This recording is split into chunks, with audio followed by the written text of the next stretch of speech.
एक बहुत पुरानी कहावत है। समस्याएं हैं इसका मतलब है कि आप जिंदा हो।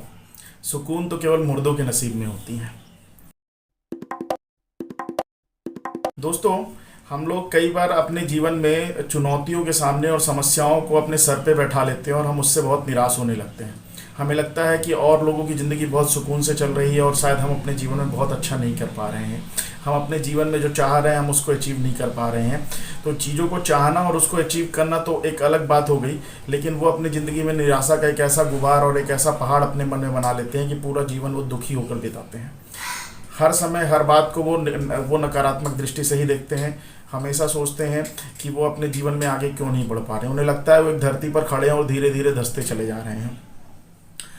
दोस्तों, एक बात हमेशा हमें ध्यान रखनी पड़ेगी कि अगर आपके जीवन में समस्याएं नहीं हैं, अगर आपके जीवन में चुनौतियां नहीं हैं, तो आप किस चीज़ से पार पाओगे और कैसे आगे बढ़ोगे। अगर आपके पास कोई रास्ता नहीं है, अगर आपके पास कोई उद्देश्य नहीं है, तो आप किस उद्देश्य को पाने का प्रयास करोगे, किसके लिए आप मेहनत करोगे और किसके लिए आप आगे बढ़ोगे। आप जीवन में हमेशा देखते होगे कि जब भी आप कोई काम करने के लिए चालू करते हो तो उसका कभी ना कभी तो कोई ना कोई अंत होता है। काम की शुरुआत होती है तो काम का अंत भी होता है, और जब काम का अंत हो जाता है तो क्या उसके बाद जीवन का अंत हो जाता है। अगर उसका जीवन का अंत नहीं होता तो नया काम आएगा, और जब नया काम आएगा तो नए काम के साथ नई चुनौतियां आएंगी, नई समस्याएं आएंगी। दुनिया में ऐसे ढेरों उदाहरण है। अगर आप ढूंढने के लिए चले जाओ तो आपको मिलेंगे कि ऐसे ऐसे लोग जो बहुत ही विषम परिस्थितियों में थे, जिनके पास वो पढ़ाई की बहुत बहुत ऊंची ऊंची स्थानों में पहुंचे हैं, अपने लाइफ में प्रशासनिक सेवा में बहुत ऊपर के स्थान में पहुंचे हैं, अपने राजनीतिक क्षेत्र में बहुत ऊंचे स्थानों पर पहुंचे हैं, अपने सामाजिक क्षेत्रों में बहुत ऊंचे स्थानों पर पहुंचे और व्यापार के क्षेत्रों में बहुत ऊंचे स्थानों पर पहुंचे। ऐसे कई उदाहरण मिल जाएंगे जो आपको इस बात को जरूर बता देंगे, और अगर आप महसूस करना चाहेंगे तो आप महसूस भी करेंगे कि विषम परिस्थितियां होने का मतलब ये नहीं है कि आप ऊंचाई को छू नहीं सकते।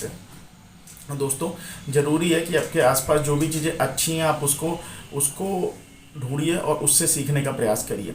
चुनौतियों से मत घबराइए।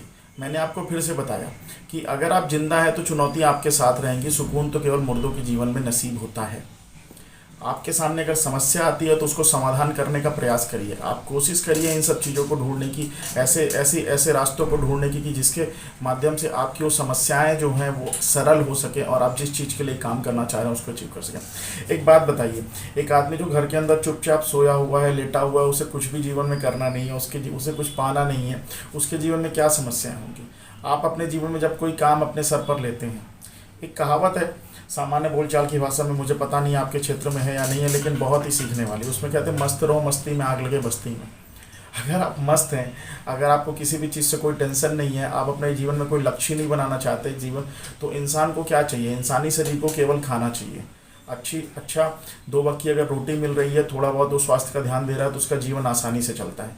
लेकिन लोगों के जीवन में आगे बढ़ने के लिए, बहुत बड़ी बड़ी चीज़ों को अचीव करने के लिए, समाज में अपना नाम अचीव करने के लिए, बहुत सारा पैसा अचीव करने के लिए वो दिन रात दौड़ते हैं। समस्या वहाँ पर नहीं आती। समस्या तब आती है कि जब उसके लिए दौड़ते जरूर है, लेकिन दौड़ने के साथ साथ रोज दिन प्रतिदिन अपने काम की और अपनी खुद की एनालिसिस करने लगते हैं। और अपनी खुद की एनालिसिस में वो ये ऑप्शन नहीं रखते कि मैं पहले से थोड़ा सा आगे बढ़ गया, बल्कि वो ये ऑप्शन रखते कि मैंने अचीव कर लिया या मैं बिल्कुल फेल हो गया। अब दोस्तों, एक बात बताइए, अगर आप खुद अपना डेली रिजल्ट निकालेंगे तो ज़रूरी तो नहीं है कि साल के 365 दिन आप पास ही होंगे। तो आपको रिजल्ट नहीं निकालना, और अगर आप रिजल्ट निकालना ही चाहते हो तो आप रिजल्ट अपना हफ्ते में निकालिए, 15 दिन में निकालिए, 1 महीने में निकालिए, 3 महीने या 6 महीने में निकालिए। और वो रिजल्ट आप पास या फेल का मत निकालिए, आप एक साथ अपने आप को फेल मत कर दीजिए। आप ये रिजल्ट निकालिए कि पहले आप जहाँ पर थे, जहाँ से आपने अपने मंजिल की शुरुआत की थी, वहाँ से आप थोड़ा आगे पहुँचे या नहीं पहुँचे। जब पहले आप थे वहाँ से आपने अपने लिए कुछ बेहतरीन किया कि नहीं किया। दोस्तों, मैं बहुत सारे यूट्यूबर्स को देखता हूँ जो आज बहुत सक्सेसफुल हैं, लेकिन जब मैं उनकी पुरानी वीडियोस देखता हूँ तो वो वीडियोस बहुत ही अनप्रोफेशनल वे में बनी होती है। उनका कॉन्फिडेंस भी उतना स्ट्रांग नहीं होता, और उन बहुत ही ऑर्डिनरी वे में कई बार लगता है कि बहुत अच्छे अच्छे यूट्यूबर हैं, लेकिन पहली या दूसरी या तीसरी या पहली 10-20 वीडियो देखो तो लगता है कि यार 10 मिनट, मतलब 1 मिनट 2 मिनट देखने के बाद उसे बंद कर दो। लेकिन आज अगर मैं देखता हूँ तो उनकी पर्सनालिटी में, उनके बात करने के तरीक़ों में पूरा का पूरा ट्रांसफॉर्मेशन है।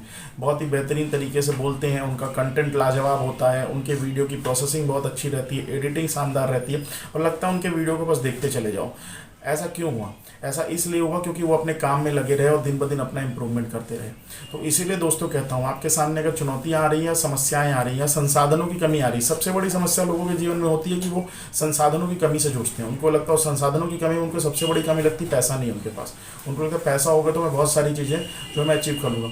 दोस्तों आप एक बात बताइए, आज ऑनलाइन का युग है और ज़रूरी नहीं है कि अगर आपके पास बड़ी बड़ी दुकानें होंगी तभी आप दुकान खोल सकते हैं। आज ऑनलाइन प्लेटफॉर्म बहुत सस्ते वे में हो जाते हैं। अगर आप उनके साथ मेहनत करें तो आप अपने लिए कुछ ना कुछ तो रास्ता बना लेंगे। आप जब काम की शुरुआत कर रहे हैं तो अंत के बारे में मत सोचिए, आप काम की शुरुआत करिए और उसके अगले स्टेप के बारे में सोचिए। अपना मूल्यांकन इस आधार पर मत करिए कि आपने अपने अंतिम पड़ाव को अचीव किया या नहीं किया। आप अपना मूल्यांकन इस बात पे करिए कि आपने आज शुरुआत की है तो क्या उससे आप एक स्टेप, दो स्टेप आगे बढ़े। ये एक चर्चा का विषय हो सकता है, ये एक एनालिसिस का विषय हो सकता है कि आपने एक स्टेप जीरो से एक स्टेप में पहुंचने में और एक स्टेप से दो स्टेप पहुंचने में और दो स्टेप से तीन स्टेप पहुंचने में आपने कितना समय लगाया। हो सकता है आपने थोड़ा ज़्यादा समय लगा दिया हो, लेकिन फिर भी वो एनालिसिस का विषय होगा, ताकि जब आपको इस बात की इन्फॉर्मेशन मिल सके कि आप उस स्टेप को बहुत और कम समय में अचीव कर सकते थे लेकिन थोड़ा लेट समय पे अचीव किया है। तो उस आउटकम का मतलब ये होता है कि आपको अपनी स्पीड में सुधार करना है, आपको आपके काम करने के तरीकों में थोड़ा बहुत परिवर्तन करना है। उसका मतलब कदापि ये नहीं होता कि आप उससे निराश हो जाए। कोई भी डेटा अगर आपके जीवन में आता है, अगर वो आपके फेवर में नहीं है तो उससे निराश नहीं होना है। आपको अंडरस्टैंड करना है। उसका मतलब सिर्फ ये होता है कि ये चीज़ों में शायद कुछ कमियां रही हैं, इसको इम्प्रूव करिए। मैंने कई बार लोगों को देखा है, जब अच्छी चीज़ें होती है तो बहुत तेज़ी से बहुत खुश हो जाते हैं, जब उन्हें अप्रिसिएशन मिलता है तो बहुत ही ज़्यादा गदगद हो जाते हैं, और जैसे ही उनको अप्रिसिएशन की जगह जब थोड़ी सी डांट पड़ती है या उनके फेवर, उनके हिसाब से, उनकी सोच के हिसाब से रिजल्ट नहीं आता तो वो बड़ा निराश टाइप में हो जाते हैं। नहीं दोस्त, ना ही आपको निराश होना है और ना ही आपको बहुत ज़्यादा गदगद होना है। ये एक जर्नी है जिसमें आप हर स्टेप के साथ आगे बढ़ रहे हैं और हर स्टेप के साथ आप आगे बढ़िए, एनालिसिस करिए, जहाँ पे कमियां उसे पूरा करिए और जो आपने अच्छा किया उसको भी आइडेंटिफाई करिए, ताकि आपको ये भी, आपके अंदर का आत्मविश्वास इसलिए भी बढ़े कि नहीं आप कुछ अच्छा भी सीखते जा रहे हैं, और उसको अपने साथ सजो के रखिए। आपको पता रहेगा कि आपके जीवन में आपको क्या छोड़ना है और क्या चीज़ें सीख कर आगे बढ़नी है।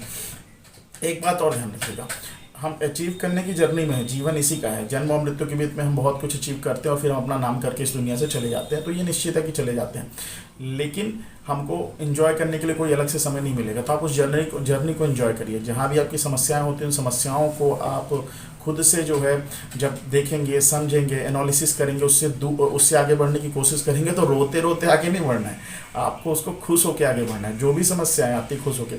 मैं आपको एक बहुत ही बड़ा एक बेहतरीन एग्जांपल आपको सुनाता हूँ, उदाहरण, और जीवंत उदाहरण है। थॉमस अल्वा एडिसन, आप सब जानते होंगे कि उन्होंने बल्ब का आविष्कार किया था। थॉमस अल्वा एडिसन जो थे, एक बार उनकी फैक्ट्री में आग लग गई। कौन सी फैक्ट्री में? जिसमें बल्ब बनते थे, एक लौती फैक्ट्री थी उनके पास। जब उसमें आग लग गई तो उसके सारे मैनेजर वगैरह सब बहुत परेशान थे और सब पानी वानी डालने में बिजी थे। थॉमस अल्वा एडिसन को जब इसकी सूचना पहुंची तो वो अपने फैक्ट्री के सामने खड़े हुए और हंसने लगे। वो काफ़ी तेज़ी से हंसने लगे। तो उनके मैनेजर को लगा कि यार ये आदमी तो पागल हो गया है। तो उन्होंने कहा कि सर आप इतना शौक तो मत लीजिए। तो उनका कहना था, नहीं मैं शौक नहीं ले रहा हूँ, मैं खुश हूँ, क्योंकि इस फैक्ट्री के साथ मेरी बहुत सारी कमियाँ भी मिट गई। इस फैक्ट्री की वजह से मैं आगे कोई नया कदम उठाने के बारे में बार बार सोचता था, घबराता था। अब मेरा डर और मेरी सारी कमियां इसके साथ मिट गई हैं। अब मुझे मौका मिला है कि मुझे एक नई चुनौती मिली है कि मैं कुछ अपने जीवन में नया करूं। और उसके बाद उन्होंने अपने जीवन में बहुत सारे नए नए इन्वेंशन किए और वैसी कम से कम कई फैक्ट्री उन्होंने फिर से लगा दी। तो दोस्तों, जब चुनौती आपके सामने आती है ना, तो वो आपके लिए नए अवसर लेकर आती है। तो आप उन अवसरों को पहचानिए, और अवसर को पहचानने की कोई जरूरत नहीं, शकल सूरत ऐसी नहीं होती कि आप पहचान लेंगे। आप उन चुनौतियों को कैसे दूर होना है, कैसे उसके लिए संसाधन इकट्ठे करना है और उसके लिए क्या काम करना है, उसको आप शांत मन से सोचेंगे तो आपको पता चल जाएगा। उससे डरिए मत और उसके पीछे आगे बढ़ते रहिए। धीरे धीरे देखेंगे कि आपके लिए अवसर खुद बनते चले जाएंगे।